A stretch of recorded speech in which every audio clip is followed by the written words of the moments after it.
saudara, semua karena kebaikan dan kasih Tuhan. Tuhan masih menyertai kita walaupun di masa-masa sulit seperti ini. Mari kita terus mencari wajah-Nya.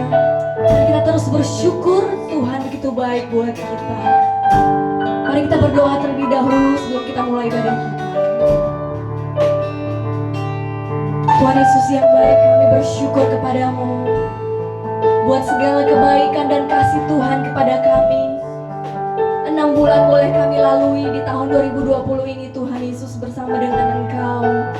Kami percaya Tuhan Yesus, tangan-Mu Tuhan, Allah yang sama yang akan menolong kami Tuhan Yesus, berjalan bersama-sama dengan kami Bapa. Pada saat ini Tuhan Yesus, kami memuji-Mu Tuhan, kami menguduskan hari-Mu Tuhan Yesus. Dan Tuhan Yesus, di mana 2-3 orang hadir Tuhan, di situ Tuhan ada bersama-sama dengan kami Tuhan. Hadirlah Tuhan dimanapun Tuhan Yesus. Hadirlah Engkau di keluarga kami dimanapun kami berada Tuhan Yesus. Engkau yang kami tinggikan, Engkau yang kami puja Tuhan Yesus. Terima kasih Tuhan. Segala pujian hormat hanya kepadamu kami persembahkan. Haleluya. Amin.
Terpujilah Engkau Tuhan, terpujilah Engkau Tuhan, Bapa yang kekal Tuhan. Pada hari ini Tuhan Yesus, kami mau Engkau Tuhan menyelidiki hati kami. Engkau menguji dari setiap kami Tuhan. Engkau melihat hati kami, apakah kami Tuhan sungguh-sungguh mengasihi-Mu Bapa. Engkau yang kami tinggikan dan Engkau yang kami sembah Yesus.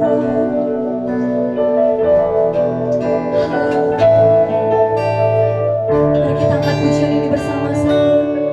Katakan, pujilah aku Tuhan. Cobalah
Bapa kami dalam surga, terpujilah nama-Mu ya Tuhan. Karena Engkaulah Allah yang layak untuk dimuliakan, untuk ditinggikan, dipuji dan disembah. Engkau Raja di atas segala raja, Engkau yang berdaulat dalam kehidupan kami. Engkau yang mengatur seluruh kehidupan kami, seluruh alam semesta.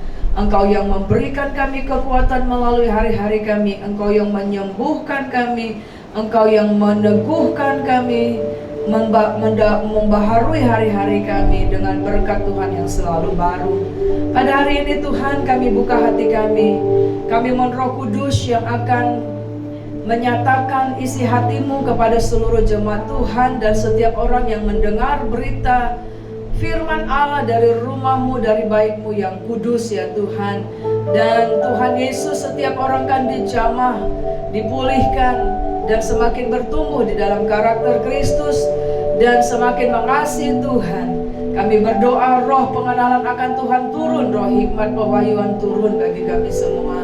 Urapilah Tuhan, dan kami berdoa curahkanlah hati yang haus dan lapar memenuhi kami semua, dan kuatkan dan teguhkanlah oleh kuasa-Mu. Dalam nama Yesus kami berdoa dan bersyukur. Haleluya. Amin.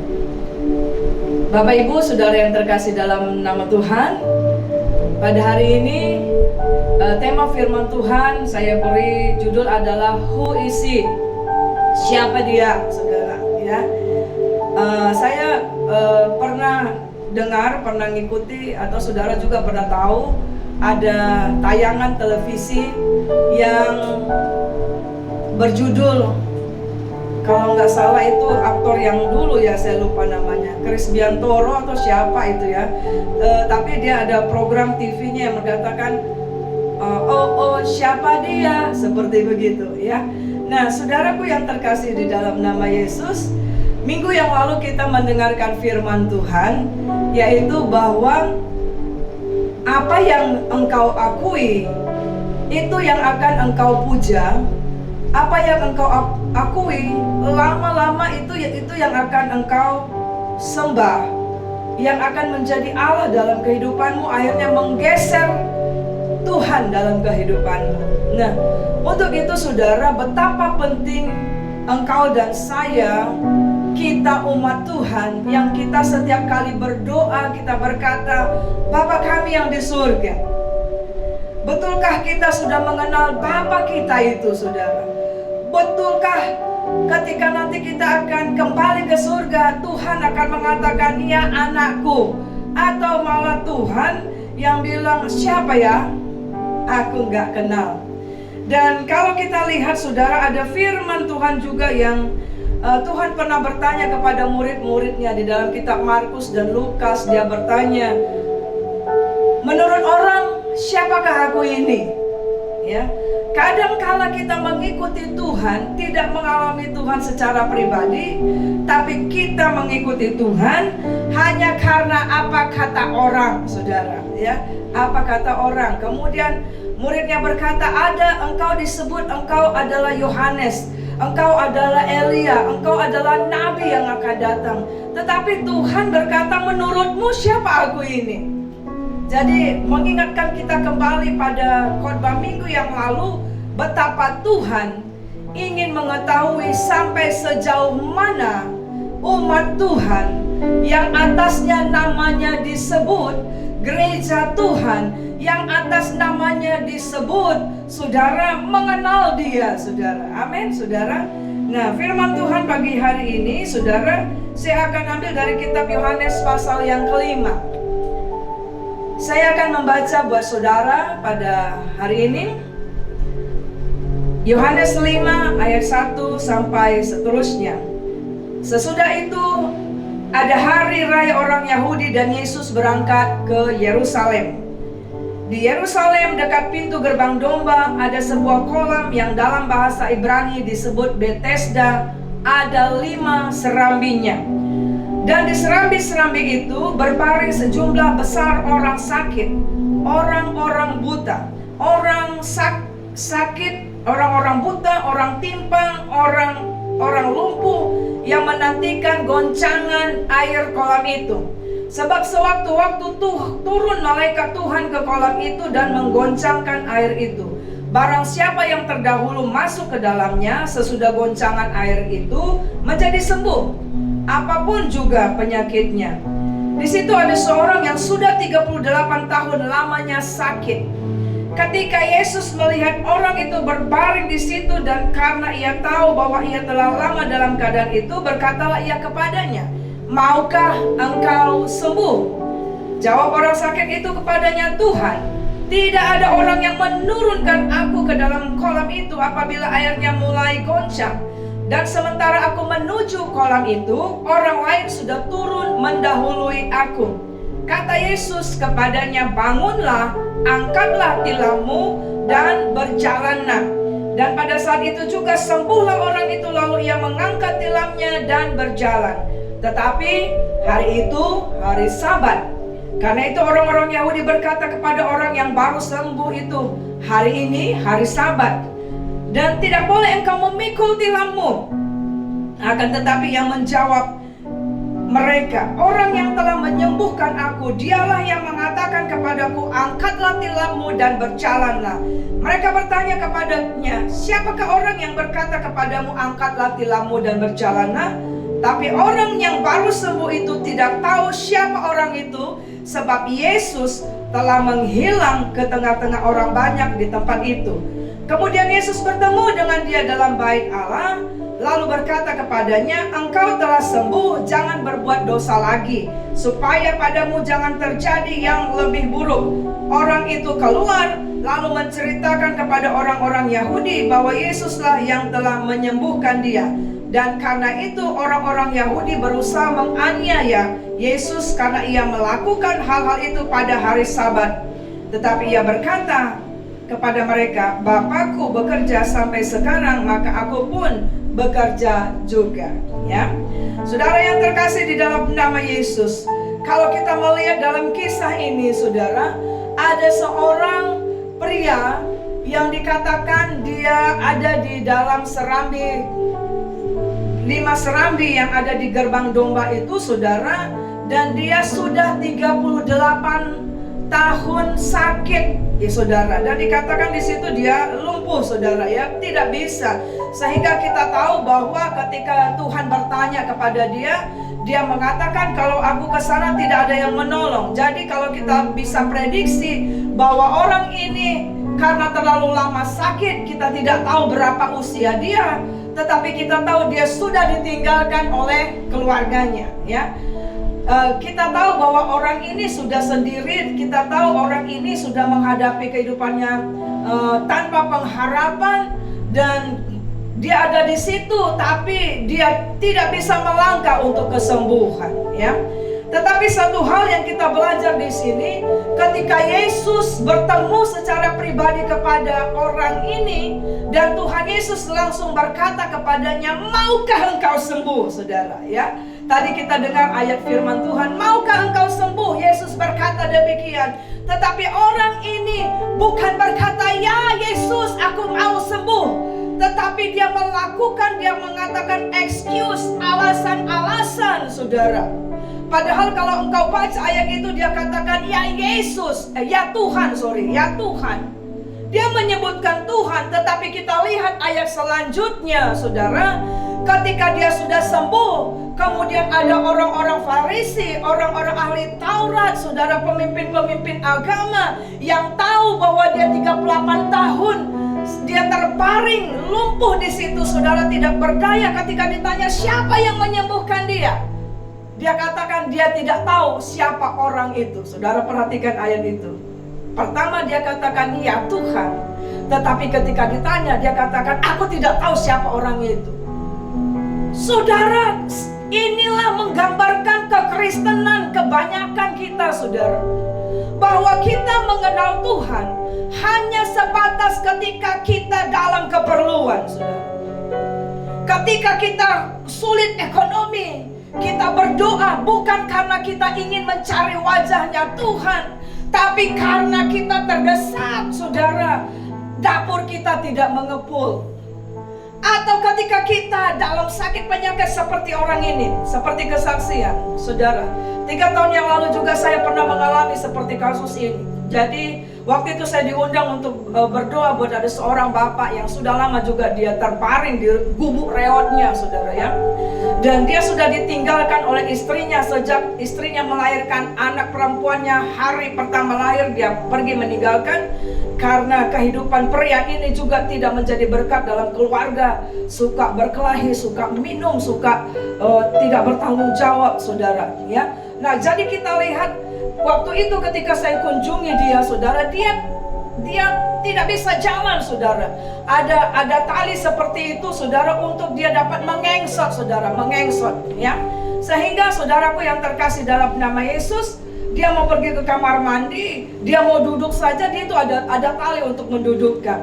Tetapi ketika kami datang dan melayani dia, ya kita konseling, kita lepaskan dia, kita bawa dia di dalam pertobatan. Pada saat itu juga saudara, beberapa hari kemudian saudara, ini satu kesaksian yang luar biasa, dia berjalan saudara ya. Dan itu disaksikan oleh orang tua dan sekelilingnya saudara. Tetapi saudaraku, apa yang dia katakan ketika kita mau berdoa untuk kesembuhannya, setelah dia sembuh, dia bukan datang kepada Tuhan, bukan beribadah, bukan memuliakan Tuhan, bukan mencari Tuhan, bukan bersyukur saudara, tetapi dia kembali dalam kehidupan yang lama, bahkan lebih parah lagi, dia minum-minuman saudara ya. Tidak diurusnya lagi anaknya dan orang tuanya yang masih hidup. Nah, persis seperti laki-laki ini saudara ya. Ada banyak orang yang datang ketika berdoa, ibu tolong berdoa buat ini, dan ketika Tuhan sudah jawab ya, dia pergi saudara. Dan tahu nggak saudara, itu makanya kenapa Tuhan bertanya kepada murid-muridnya, menurut engkau siapakah aku ini? Kenapa saudara? Karena Tuhan mau bahwa kita yang menyebut kita anak Allah, yang ketika engkau dan saya selalu berdoa, Bapa kami di surga, tapi engkau nggak kenal Bapamu saudara ya. Itu makanya ketika Tuhan Yesus dalam kisah-kisah berikutnya, ketika banyak orang berbondong-bondong mencari Yesus ya, setelah proses Tuhan memberikan makan 5.000 orang saudara, dan orang-orang mencari dia dan mereka tidak menemukan. Ketika bertemu, Yesus bilang, sesungguhnya engkau mencari aku karena engkau sudah kenyang oleh roti. Saudara yang terkasih dalam nama Yesus, pada malam hari ini, pada siang hari ini, pada pagi hari ini saudara, kapanpun engkau mendengarkan ini, saudara ketahuilah, kalau iman kekristenanmu, kalau pengenalanmu kepada Tuhan hanya sebatas engkau mengenal tangannya Tuhan, hanya sebatas engkau mengenal mujizatnya Tuhan, saudara, itu namanya engkau tidak mengenal Tuhan saudara. Kalau engkau tidak mengenal Tuhan saudara, secara pribadi bagaimana juga Tuhan akan mengenal engkau dan saya saudara ya. Nah saudaraku yang terkasih di dalam nama Yesus, tetapi kita tahu bahwa Allah itu kasihnya luar biasa bagi umat manusia yang diciptakan segambar dan serupa Dia saudara.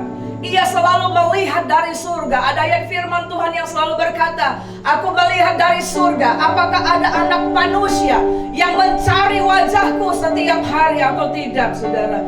Kenapa saudara? Karena Tuhan, dari banyak ayat firman Tuhan dari Kejadian sampai Wahyu, Tuhan berkata kalau kita tidak mengenal Tuhan, umatnya akan binasa saudara, tanpa mengenal Tuhan dengan benar saudara. Amin saudara. Dan Hosea 4 ayat 6a berkata, umatku binasa karena tidak mengenal aku.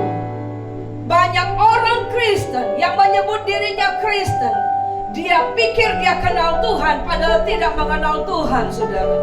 Sehingga dia akan menjadi rapuh ketika mengalami pergumulan, sehingga dia tidak akan tahan menghadapi badai. Seperti murid yang ada di dalam kapal, di dalam perahu, dan ada badai, padahal Yesus ada di situ, tetapi mereka dengan kekuatan mereka sendiri, tetapi mereka saudara tidak tahu siapa yang ada dalam perahu hidup mereka. Kadang-kala kita juga seperti itu. Yesus ada di dalam kita, tapi kita tidak tahu Dia ada di dalam kita. Yesus ada dalam nikah rumah tangga kita, tapi kita tidak kenal dia bahwa dia ada di sana, saudara. Nah, saudaraku yang terkasih, kitab Ayub 33 ayat 14 dan 29 berkata demikian. Karena Allah berfirman dengan 1-2 cara, tetapi orang tidak memperhatikannya. Saudara, Allah yang dahsyat, Allah yang untuk seluruh umat manusia, selalu berkata, selalu berfirman kepada setiap orang. Tidak satu cara, tapi di ayat ini dikatakan 1-2 cara. Artinya dengan berbagai cara, supaya manusia itu kembali kepada Allah, bertobat dari jalan-jalannya yang jahat dan mengenal Tuhan. Tetapi ayat ini berkata, tetapi orang itu tidak memperhatikan.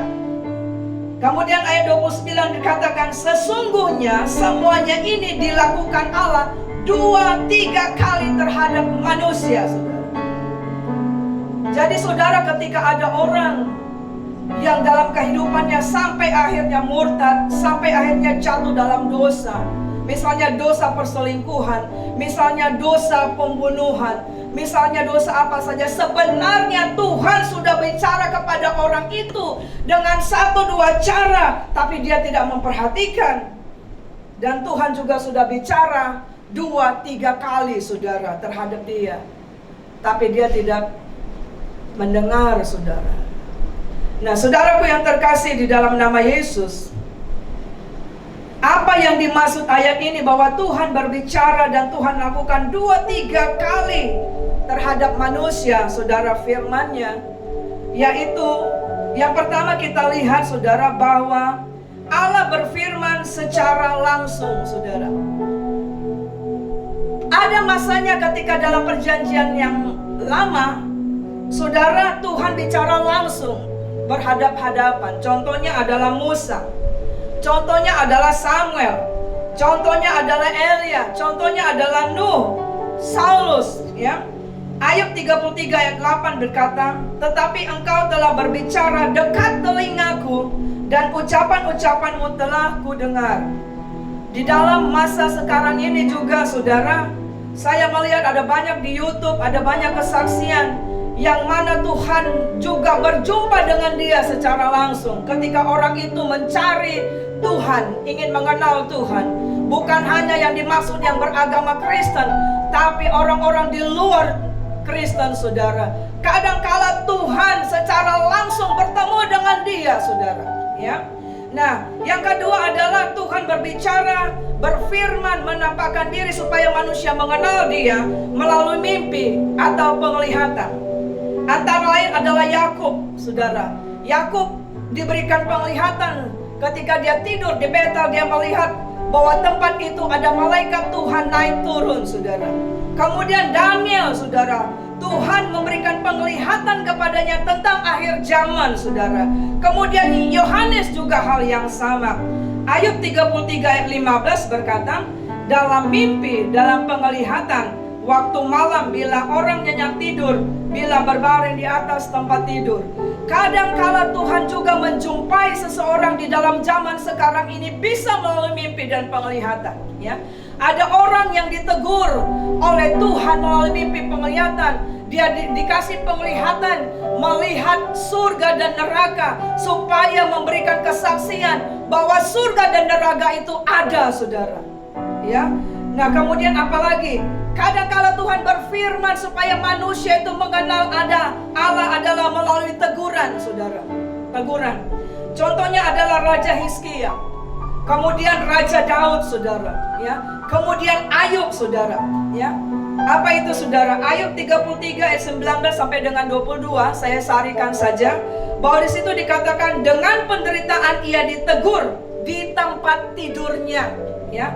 Di situ dikatakan perutnya bosan makan, dikatakan susutlah dagingnya sampai nyawa menghampiri liang kubur.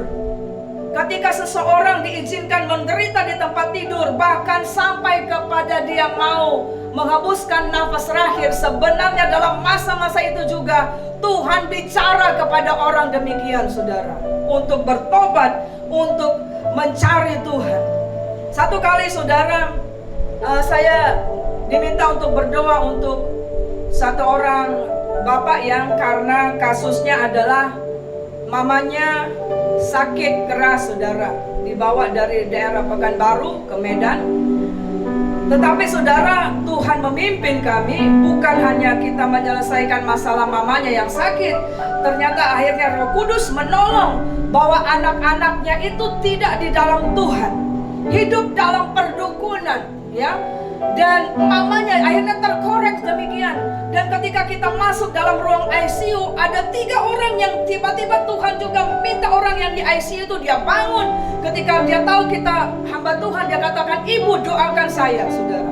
Dan ada seorang bapak yang di situ, saudara, dia katakan, "Ibu, tolong saya." Nah, ketika saya ingin berdoa buat bapak ini, Roh Kudus berkata, "Katakan kepadanya bahwa engkau akan sembuh, tapi harus bersaksi." Tetapi saudara tahu, ini bapak saudara ketika mau didoakan, saudara, memang dia sungguh-sungguh menangis, saudara. Dan ketika keluar, karena saya tidak kenal ini bapak, tapi ketika keluar saya bertemu dengan istrinya menangis. Saya dipanggil dalam pelayanan akhirnya ke rumahnya, saudara. Dan istrinya katakan, "Kok bisa bapak itu menangis?" Karena akhirnya ketahuan bapak ini keras kepala, kehidupannya tidak baik. Tetapi saudara, ketika Tuhan sudah bicara dan dia disembuhkan, saudara, dia juga tidak mau bertobat, saudara. Ketika kami datang ke rumahnya, Tuhan mengatakan bahwa engkau juga terlibat dengan perdukunan.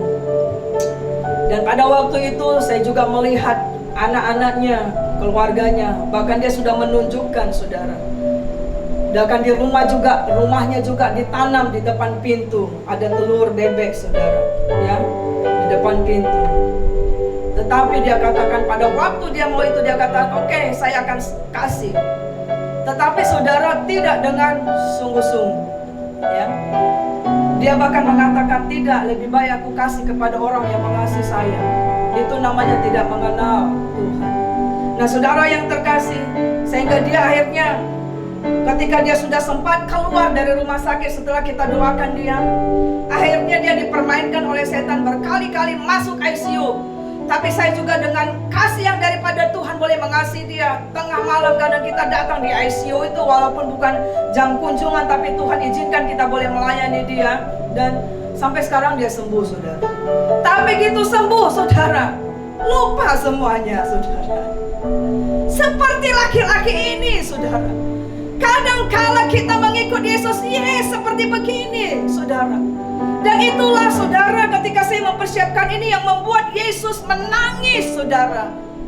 Ketika Tuhan katakan, "Engkau mencari aku karena engkau kenyang oleh roti," dalam kitab Yohanes, sebenarnya itu dia menunjukkan hatinya sedih, air matanya sebenarnya sedang mengalir melihat kenapa manusia yang aku ciptakan segambar dan serupa aku hanya ingin mengenal aku dari apa yang aku beri. Padahal Tuhan, saudara, telah menyediakan kepada engkau dan saya, kepada gerejanya yang mengenal dia lebih dalam lagi. Ada berkat yang luar biasa, saudara. Tetapi kita, umat Kristen, umat Tuhan, umat yang atasnya namanya disebut, tidak mau maju lebih dalam mengenal Tuhan, saudara. Nah, hari ini saudara kita melihat yang berikut lagi. Kadang Tuhan berbicara melalui apa, saudara? Melalui tanda. Contohnya adalah Nuh, saudara. Tuhan setelah proses air bah, Tuhan memberikan pelangi. Jadi kalau engkau dan saya melihat saat ini ada pelangi, itu adalah menunjukkan bahwa peristiwa air bah itu, saudara, pernah ada terjadi, saudara. Bukan dongeng, ya. Nah, kemudian ada 10 tulah yang Tuhan izinkan untuk dilakukan di Mesir supaya orang Israel boleh keluar, saudara, dengan tanda-tanda, ya. Petrus juga Tuhan mengingatkan dia supaya dia bertobat, jangan menyangkal Tuhan dengan apa, saudara? Tuhan mengingatkan dengan kokok ayam. Pasti ketika dia menyangkal Tuhan yang pertama, sudah kedengaran satu kokok ayam sebenarnya, mungkin ya, saudara. Tapi tidak memperhatikan seperti ayat tadi, saudara, ya. Kemudian apalagi? Judas Iskariot, saudara, ya. Ada orang yang berkata, kalau Tuhan itu Allah, kenapa dia tidak melarang Judas Iskariot? Saudara, saya mau sampaikan bahwa kita diciptakan bukan dengan remote control, saudara. Tapi kita diciptakan sesuai dengan gambar dan rupa Allah. Ada kehendak yang bebas. Tuhan mau kita datang kepada Dia. Tuhan mau kita mengenal Dia dengan sepenuh hati kita, bukan karena paksaan, saudara. Ya. Dan Judas Iskariot, ada ayat firman Tuhan yang dikatakan berkali-kali Tuhan kasih tanda, orang yang menyerahkan aku adalah yang bersama dengan aku mencelupkan roti ini. Itu Tuhan sudah bilang. Seharusnya ketika sudah bilang dan dia lakukan, seharusnya dia bertobat, saudara.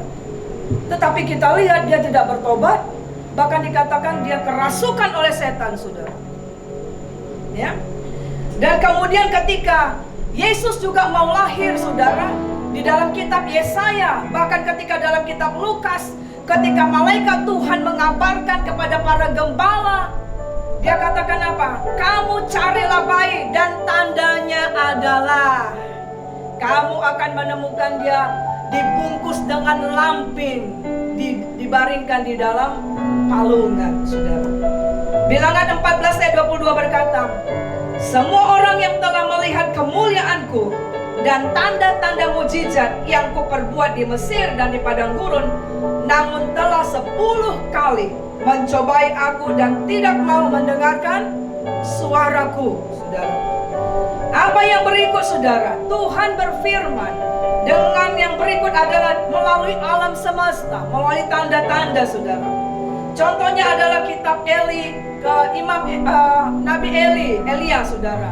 Ketika dia ada di Gunung Karmel, saudara, ketika peristiwa pembunuhan 450 Nabi Baal dan 400 Nabi Asera, saudara. Kemudian dia ada di Gunung Karmel dan dia melihat bahwa ada hujan akan turun dengan tanda hanya awan sebesar telapak tangan.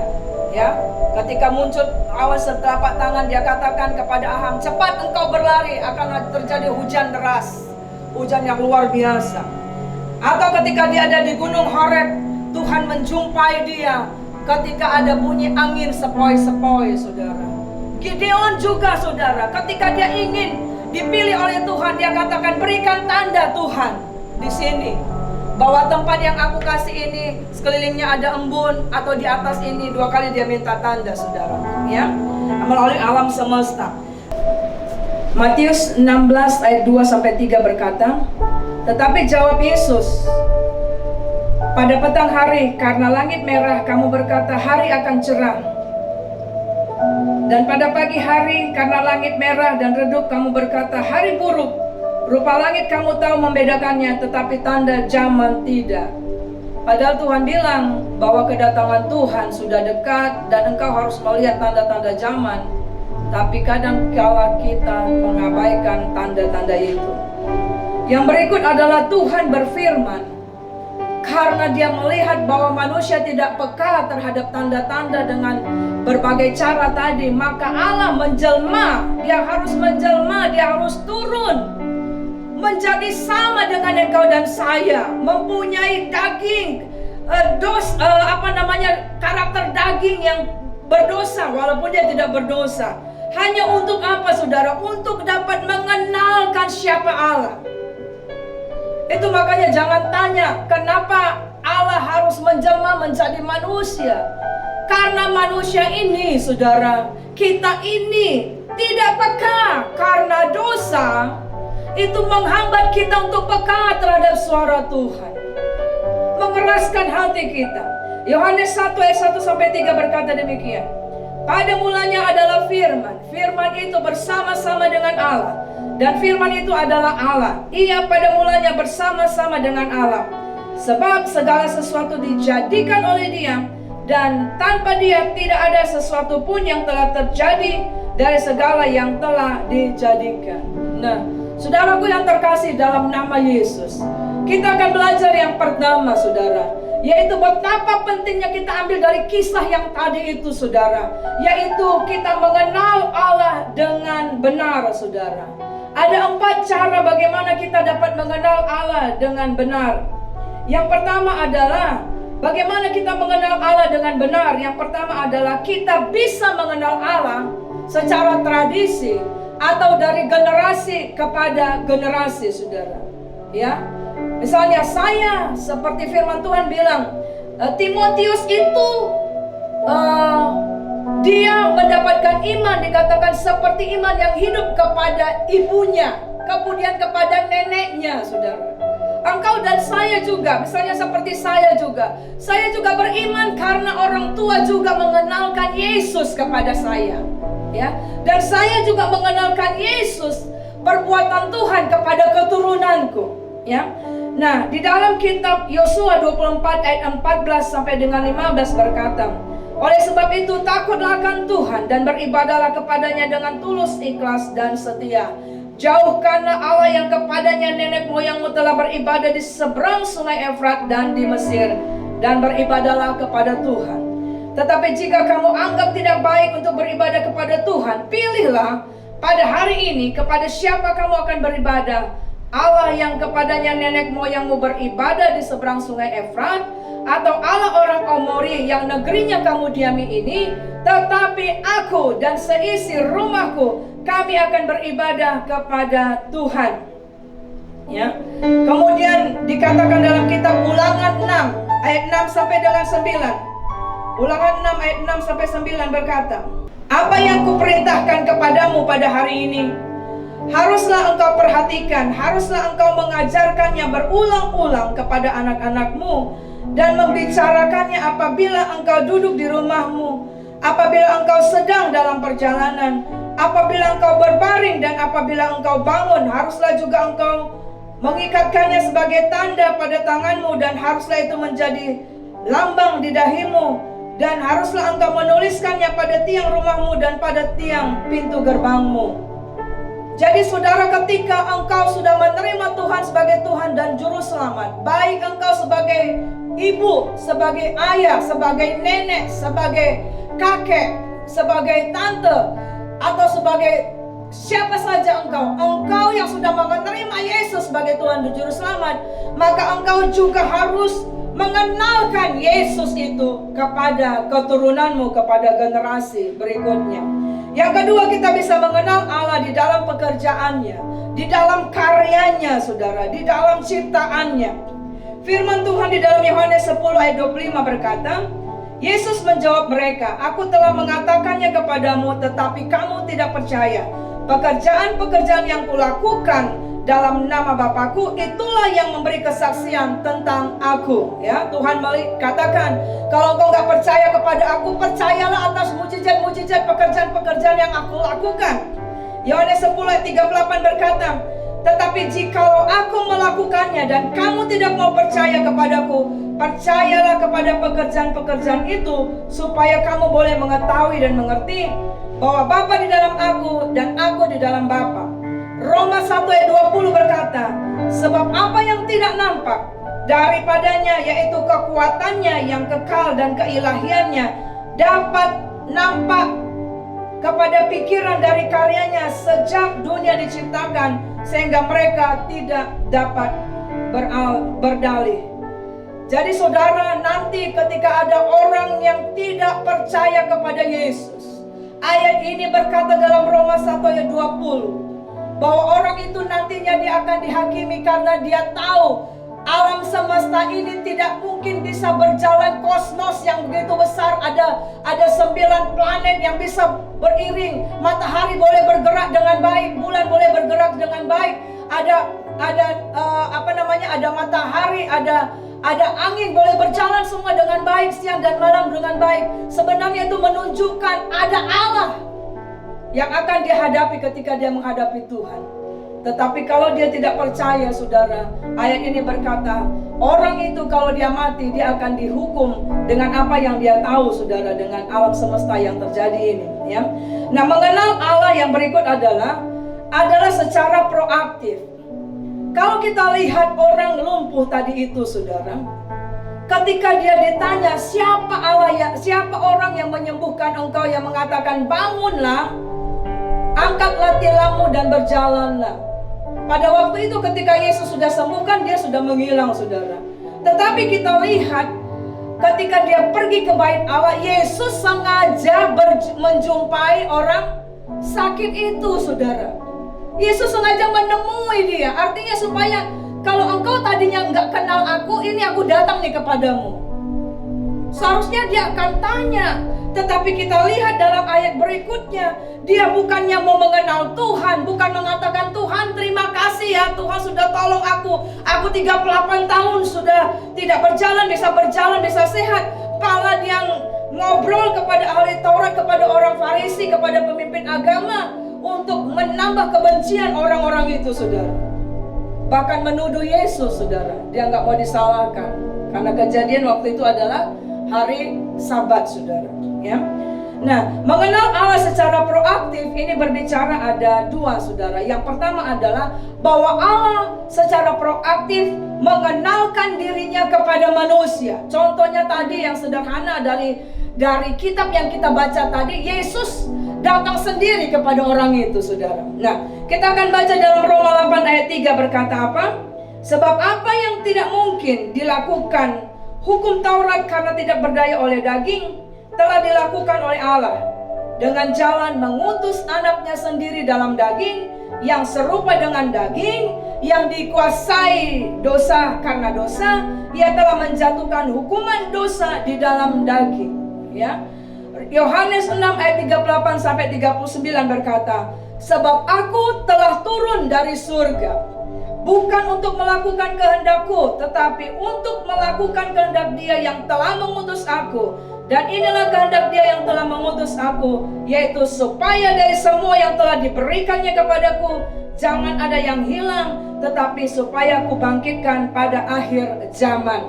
Nah, saudara, mengenal Tuhan secara proaktif juga Tuhan inginkan. Bukan hanya Tuhan kepada manusia, tetapi ketika engkau sudah mengalami Tuhan, Tuhan mau kita juga proaktif menceritakan iman percaya kita kepada orang lain, saudara. Karena kita tahu bahwa orang itu akan binasa kalau tidak mengenal Tuhan. Ya, Roma 10 ayat 13 sampai 15 berkata demikian. Sebab barang siapa yang berseru kepada nama Tuhan akan diselamatkan. Tetapi bagaimana mereka dapat berseru kepadanya jika mereka tidak percaya kepada Dia?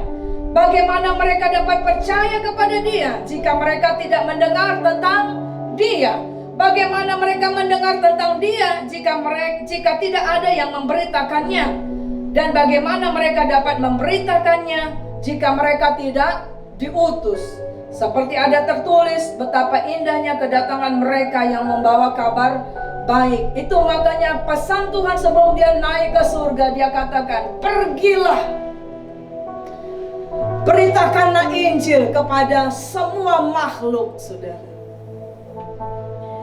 2 Timotius 4 ayat 2 sampai 3 berkata, beritakanlah firman, siap sedialah baik atau tidak baik waktunya, nyatakanlah apa yang salah, tegurlah dan nasihatilah dengan segala kesabaran dan pengajaran. Karena akan datang waktunya orang tidak dapat lagi menerima ajaran sehat, tetapi mereka akan mengumpulkan guru-guru menurut kehendaknya untuk memuaskan keinginan telinganya. Saudara yang terkasih, selama kita masih hidup, saudara, selagi kita masih bernafas, ada kesempatan.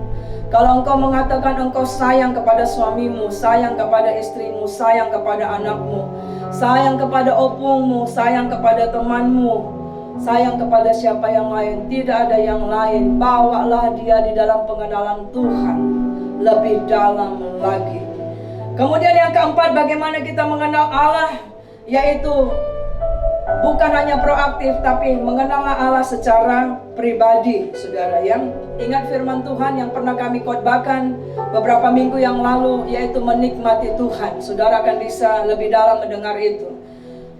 Dalam kisah ini, saudara, dalam Yohanes 5 ayat 14, pada orang yang sakit 38 tahun itu, saudara, ketika Yesus bertemu dengan dia dalam bait Allah, saudara, sebenarnya Tuhan sedang menunjukkan kepada dia bahwa, anakku, engkau telah mengalami mujizat Tuhan, engkau telah mengalami kesembuhan. Ini aku yang bisa melakukan lebih daripada itu. Kenalah aku. Dan Tuhan berkata, engkau telah sembuh, ya. Jangan berbuat dosa lagi, supaya padamu jangan terjadi yang lebih buruk. Saudara, dalam Bagaimana kita mengenal Tuhan secara pribadi? Efesus 1 ayat 16b sampai 17, yaitu melalui doa, saudara. Dan aku selalu mengingat kamu dalam doaku dan meminta kepada Allah Tuhan kita Yesus Kristus, yaitu Bapa yang mulia, supaya Ia memberikan kepadamu roh hikmat dan wahyu untuk mengenal Dia dengan benar, saudara. Ya. Bagaimana kita mengenal Tuhan secara pribadi? Yaitu melalui firman-Nya, saudara. Yeremia 36 ayat 6 dikatakan, jadi pada hari puasa engkaulah yang pergi membacakan perkataan-perkataan Tuhan kepada orang banyak di rumah Tuhan, dan gulungan yang kau tuliskan langsung dari mulutku itu kepada segenap orang Yehuda yang datang dari kota-kotanya haruslah kau bacakan juga. 2 Timotius 3 ayat 16 berkata, segala tulisan yang dihilangkan Allah memang bermanfaat untuk mengajar, menyatakan kesalahan, untuk memperbaiki kelakuan, dan untuk mendidik orang dalam kebenaran. Ada banyak kisah di Alkitab di mana Tuhan ingin setiap orang bertemu dengan Tuhan secara pribadi, ya. Yang lain antara lain adalah perempuan Samaria juga, saudara, dalam Yohanes 4 ayat 7, saudara. Kita lihat di situ bahwa Yesus sengaja harus melintasi kota itu hanya untuk bertemu secara pribadi dengan seorang perempuan Samaria yang hidupnya tidak benar, dengan 5 laki-laki selingkuhan atau suami orang, dan yang sekarang juga berarti ada 6 orang, hanya untuk menyelamatkan dia. Dan ketika orang itu sudah mengenal dia secara pribadi, luar biasa orang itu dipulihkan. Dia boleh bersaksi, satu kampung boleh bertobat, saudara. Ya. Bagaimana pengenalan engkau kepada Tuhan, saudara? Nah, saudaraku yang terkasih di dalam nama Yesus, mari kita akan melihat, betulkah saya sudah mengenal Tuhan dengan benar? Ciri-ciri mengenal Allah yang benar adalah, saudara, saya kasih singkat saja, ada 10 hal. Yang pertama, kalau dia mengenal Allah secara benar, maka saudara, dia tidak akan gampang murtad. Dia tidak akan gampang meninggalkan Tuhan karena masalah, karena keuangan, karena jodoh, karena pekerjaan, karena apapun. Karena dia tahu siapa Allah yang memelihara dia. Daniel 11 ayat 32 berkata, dan orang-orang yang berlaku fasik terhadap perjanjian akan dibujuknya sampai murtad. Ini berbicara akhir zaman, setan, ya, lingkungan untuk kita murtad dengan kata-kata licin. Tetapi umat yang mengenal Allahnya akan tetap kuat. Lihat di sini, saudara. Umat yang mengenal Allahnya akan tetap kuat dan akan bertindak. Kemudian yang berikut, ciri mengenal Allah yang benar adalah orang tersebut tidak akan lagi menyembah Allah yang lain. Dalam hidupnya tidak ada berhala yang lain. Tidak ada yang menggantikan kedudukan Allah dalam hidupnya. Waktu-waktunya tidak diberikannya kepada Allah lain, ya. Hosea 5 ayat 4 berkata, perbuatan-perbuatan mereka tidak mengizinkan mereka berbalik kepada Allah mereka, sebab roh penjinahan ada di antara mereka dan mereka tidak mengenal Tuhan.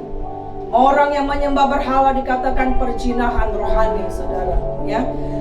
Galatia 4 ayat 8 berkata, dahulu ketika kamu tidak mengenal Allah, kamu memperhambakan diri kepada Allah-Allah yang pada hakikatnya bukan Allah, ya.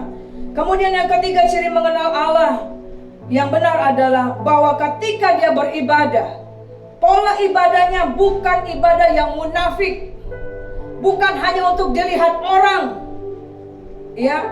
Saya katakan bukan ibadah Farisi, ingin disanjung orang, ingin mendapat nama. Tetapi ketika dia melakukan ibadah itu karena memang kerinduannya yang sungguh-sungguh mencari Tuhan dan ingin menyembah Tuhan. Matius 6 ayat 5-7 berkata, lagi pula dalam doamu itu janganlah kamu bertele-tele seperti kebiasaan orang yang tidak mengenal Allah.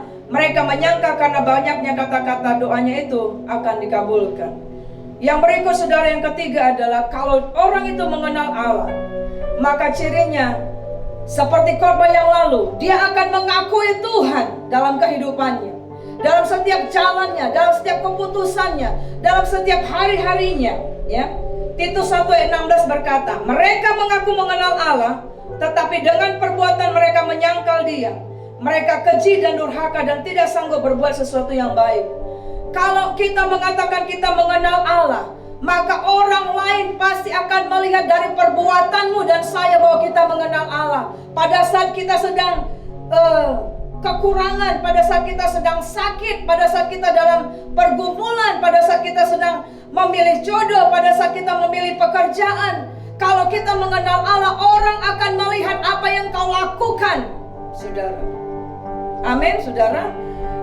Yang 1 Yohanes 4 ayat 2 berkata, demikianlah kita mengenal roh Allah. Setiap roh yang mengaku bahwa Yesus Kristus telah datang sebagai manusia berasal dari Allah.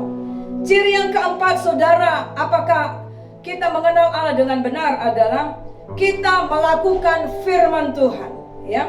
1 Yohanes 2 ayat 3, dan inilah tandanya bahwa kita mengenal Allah, jikalau kita menuruti perintah-perintahnya. Kalau kita, saya dan saudara mengatakan kita mengenal Allah, tetapi kita tidak mau melakukan apa perintah Tuhan, apa isi firman Tuhan.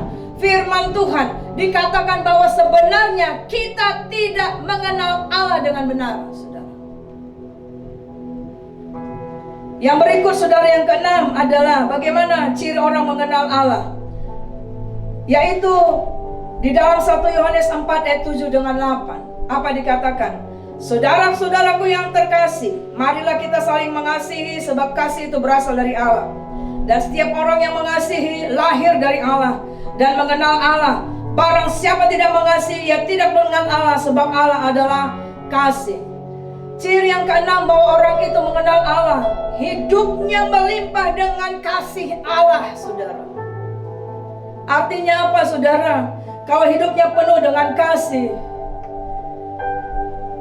maka hatinya akan gampang apa, saudara? Mengampuni. Beberapa waktu yang lalu ada orang yang minta doa kepada saya, hanya gara-gara dia berselisih, maaf,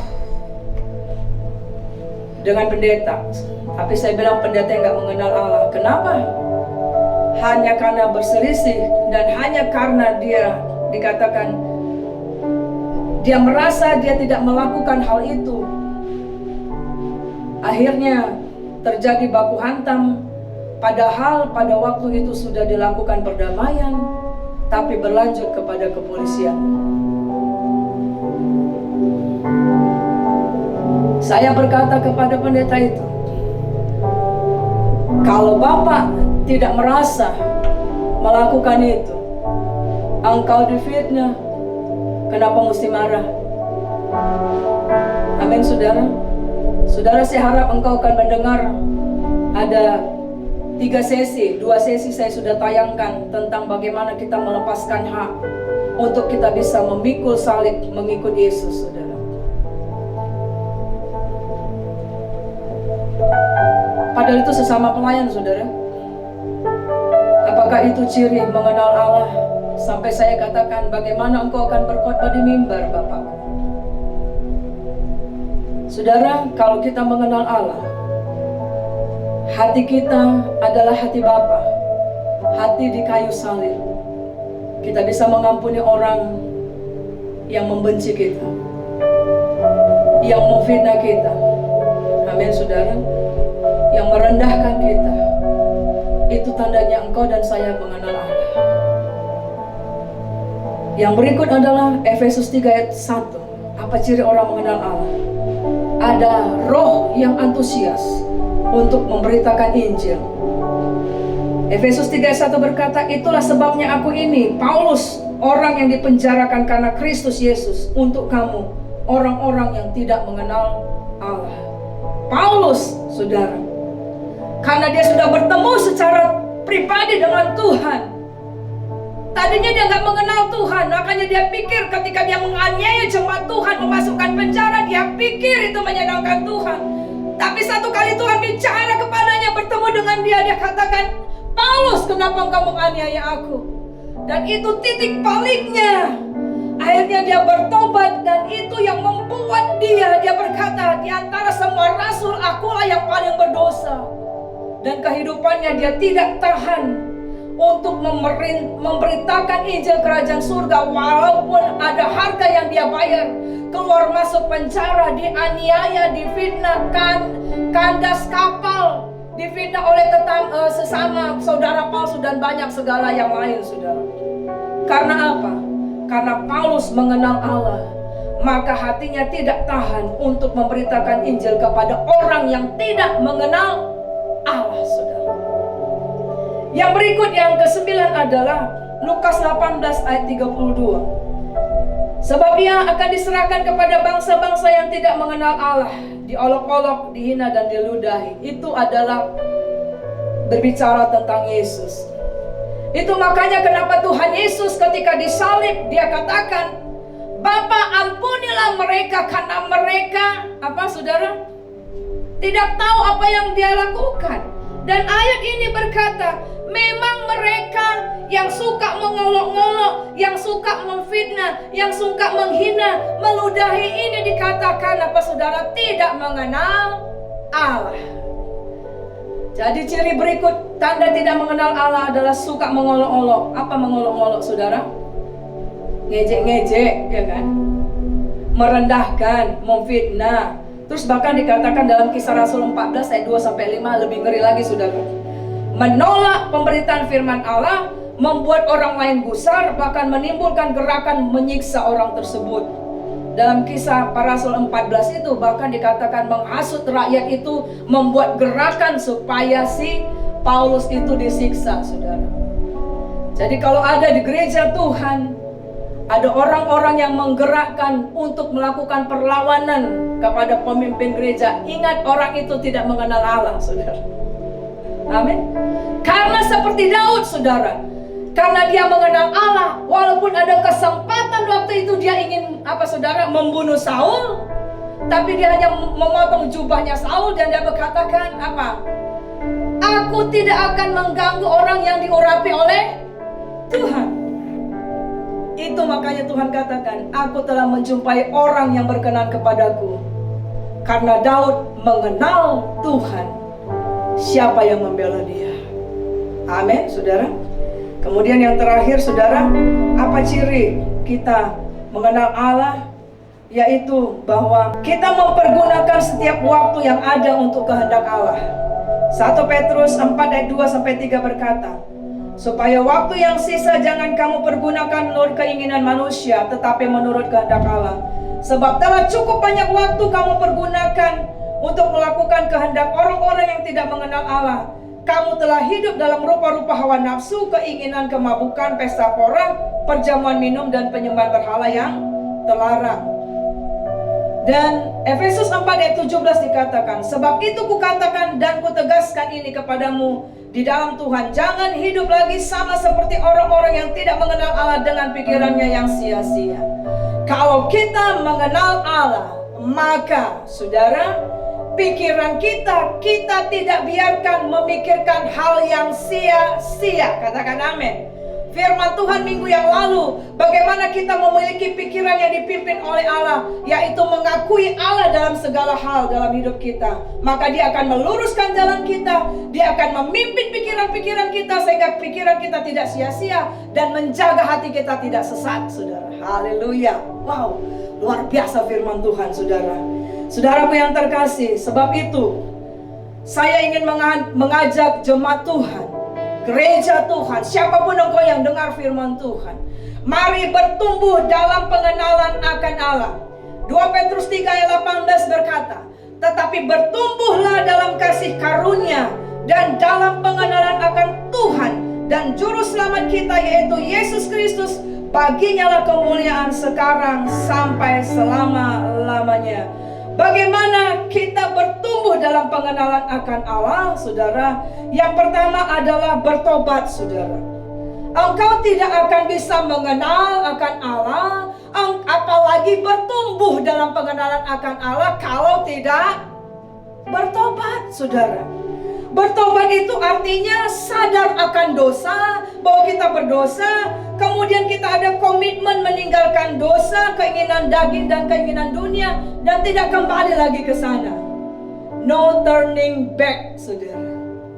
Amin. Ya. Dan yang berikut, menerima Tuhan secara pribadi sebagai Tuhan dan Juru Selamat. Firman Tuhan itu dalam kitab Yesaya 31 ayat 6 dan 7 dan Lukas 15 ayat 7, saudara. Ya.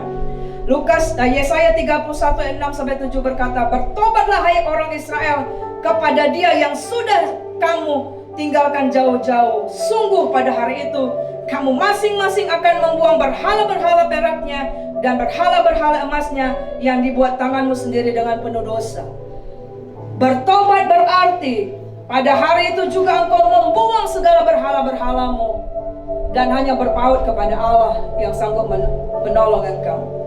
Yang kedua, bagaimana bertumbuh dalam pengenalan akan Allah. Bukan hanya bertobat, tapi engkau perlu lahir baru. Lahir baru, firman Tuhan dikatakan dalam Yohanes 3 ayat 3 sampai 5 dikatakan, harus dilahirkan kembali dari air dan roh. Mengalami baptisan air, mengalami baptisan Roh Kudus, dan setelah itu engkau harus menghasilkan buah-buah pertobatan. Ya, kemudian menghasilkan buah-buah Roh Kudus karena ada di dalam Kristus, saudara. Firman Tuhan berkata dalam 1 Yohanes 5 ayat 7 sampai dengan 8. Sebab ada 3 yang memberi kesaksian di dalam surga, Bapa, Firman, dan Roh Kudus, dan ketiganya adalah satu. Dan ada 3 yang memberi kesaksian di bumi, roh dan air dan darah, dan ketiganya adalah satu. Firman Tuhan dikatakan juga di dalam Yohanes 3 ayat 3 sampai dengan 5, ketika Tuhan bicara kepada Nikodemus, Dia katakan di ayat yang kelima, jawab Yesus, Allah berkata kepadamu, sesungguhnya jika seorang tidak dilahirkan dari air dan roh, ia tidak dapat masuk dalam kerajaan Allah. Engkau tidak akan bisa mengenal Tuhan sampai engkau lahir baru. Lahir baru berbicara karakter kita diubahkan menjadi karakter Kristus. Pikiran kita dirubahkan dengan pikiran Kristus. Hati kita dibaharui dengan hatinya Kristus. Amin, saudara. Yang ketiga adalah bagaimana bertumbuh hidup bagi Kristus. Jadi engkau harus naik level setelah engkau menghasilkan buah-buah pertobatan, menghasilkan buah-buah Roh Kudus, saudara. Maka yang berikut adalah hidup bagi Kristus. Apa maksudnya itu, saudara? Yaitu ada kerinduan hati yang hanya untuk memuliakan Tuhan. Baik waktu kita hidup maupun akhirnya, mungkin kita akhirnya harus sampai mati. Tapi sampai kehidupan kita mati, mungkin ada hal yang tidak bisa diselesaikan. Mungkin ada hal doa yang belum dijawab. Mungkin kita akhirnya Tuhan izinkan boleh akhirnya meninggal, mungkin karena penyakit itu, karena masalah itu, tapi tetap mempermuliakan Tuhan. Ini tidak gampang, saudara. Tetapi Tuhan akan menolong kita. Hidup bagi Kristus berarti hidup bekerja menghasilkan buah, yaitu penginjilan. Kita akan baca dalam Filipi 1 ayat 20 sampai dengan 22. Rasul Paulus berkata, sebab yang sangat kurindukan dan kuharapkan ialah bahwa aku dalam segala hal tidak akan beroleh malu, melainkan seperti sedia kala, demikian pun sekarang Kristus dengan nyata dimuliakan di dalam tubuhku ini, baik oleh hidupku maupun oleh matiku. Karena bagiku hidup adalah Kristus dan mati adalah keuntungan. Tapi jika aku harus hidup di dunia ini, itu berarti bagiku bekerja memberi buah. Jadi mana yang harus kupilih? Aku tidak tahu. Yang keempat, yang terakhir adalah bagaimana kita bertumbuh mengenal Allah, yaitu hidup bermegah dalam pengharapan sebagai anak Allah. Ingat, saudara, dalam hidup ini segala sesuatu akan sempurna ketika yang sempurna itu datang, yaitu Yesus.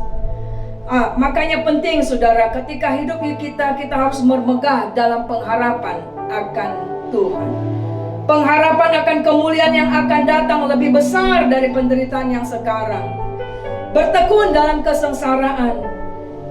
Dan kita percaya bahwa pengharapan kita ada kepastian akan keselamatan, saudara. Saya akan bacakan firman Tuhan Bagaimana kita bermegah dalam pengharapan sebagai anak Allah. Roma 5 ayat 2-9 berkata, oleh Dia kita juga beroleh jalan masuk oleh iman kepada kasih karunia ini. Di dalam kasih karunia ini kita berdiri dan kita bermegah dalam pengharapan akan menerima kemuliaan Allah. Ayat yang ke-3-5.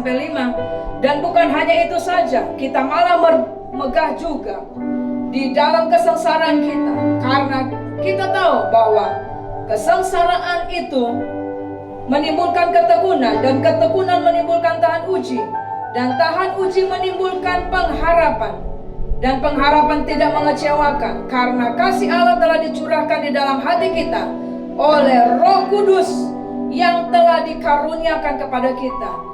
Lebih-lebih karena kita sekarang telah dibenarkan oleh darahnya, kita pasti akan diselamatkan dari murka Allah. Yang keempat ini berpengharapan, bermegah dalam pengharapan sebagai anak Allah. Itu yang akan membuat kita akan bisa melihat siapa Allah yang kita sembah. Karena dikatakan bahwa dalam penderitaan, dalam kesengsaraan, dalam pergumulan, dalam apa saja, karunia Roh Kudus telah dilimpahkannya di dalam engkau dan saya. Puji Tuhan, saudara yang terkasih dalam nama Yesus. Mari renungkan firman Allah yang kau dengar pada pagi hari ini. Tanya kepada dirimu, apakah aku sudah mengenal Tuhan secara pribadi? Apakah hidupku telah menunjukkan ciri-ciri mengenal Allah? Apakah aku seperti orang yang lumpuh 38 tahun itu, mengenal Allah itu hanya dari berkat-berkatnya Tuhan?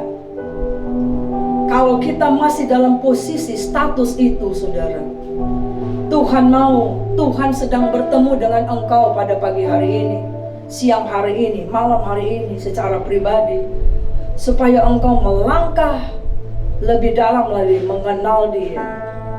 Karena begitu banyak berkat, anugerah, hal-hal yang tidak engkau selami, dan berkat itu sampai kepada kekekalan yang Tuhan telah sediakan bagi engkau dan saya ketika kita masuk lebih dalam mengenal Tuhan secara pribadi. Tuhan Yesus menyertai kita semua.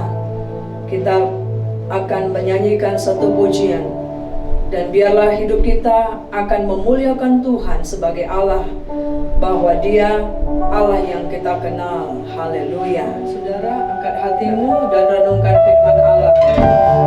Haleluya.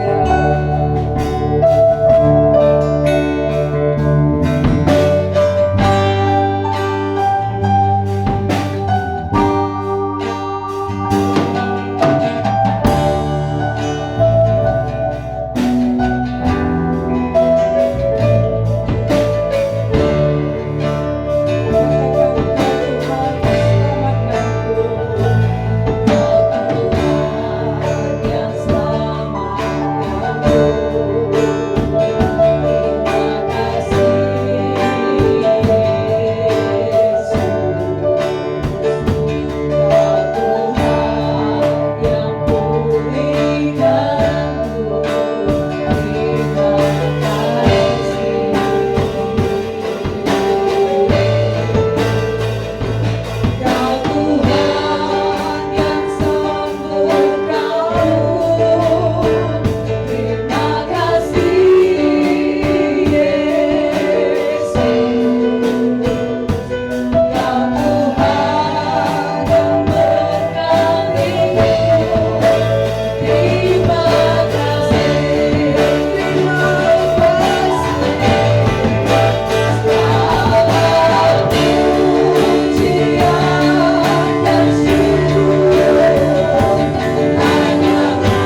kami.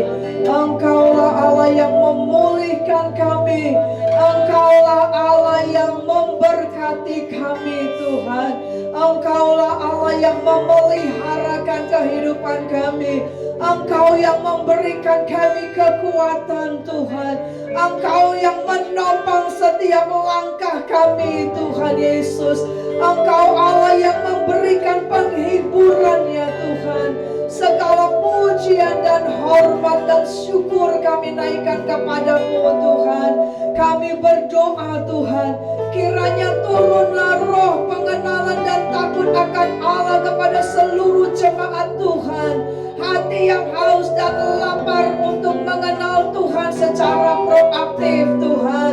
Dan kami mohon Roh Kudus akan mengerjakan setiap firman Tuhan yang didengar oleh setiap orang dari rumah-Mu ini ya Tuhan Yesus. Berkatilah ya Tuhan, sembuhkanlah, pulihkanlah, baharuilah ya Tuhan. Kami percaya Engkau sampaikan firman-Mu, Engkau sembuhkan yang sakit, Engkau sampaikan firman-Mu, Engkau pulihkan ya Tuhan dalam kehidupan umat-Mu. Engkau Allah Raja di atas segala raja. Engkau Yehova Jireh, Allah yang melihat dan memperhatikan. Engkau Yehova Syama, Allah yang maha hadir. Engkau Yehova Shalom, Allah sumber kedamaian. Engkau Yehova Nisi, panci-panci kami sehingga kami menang dalam segala pergumulan. Engkau Yehova Sikeno, Engkau Allah yang memberikan keadilan kepada kami. Engkau Yehova Rapha, Engkau Allah yang menyembuhkan kami. Tuhan Yesus, biarlah kiranya umat-Mu yang atasnya nama-Mu disebut boleh mengenal Engkau Tuhan lebih dalam lagi. Bukan apa kata orang, tapi karena mengalami Engkau sendiri secara pribadi ya Tuhan. Menyembah Engkau di dalam roh dan kebenaran. Terpujilah nama-Mu Tuhan Yesus. Kami akan berdoa seperti Tuhan ajar kami bersama-sama doa Bapa kami. Kita bersama-sama menaikkan doa Bapa kami. Bapa kami dalam surga, dikuduskanlah nama-Mu. Datanglah kerajaan-Mu, jadilah kehendak-Mu di bumi seperti di surga. Berilah kami pada hari ini makanan kami yang secukupnya, dan ampunilah kami akan kesalahan kami, seperti kami juga mengampuni orang yang bersalah kepada kami.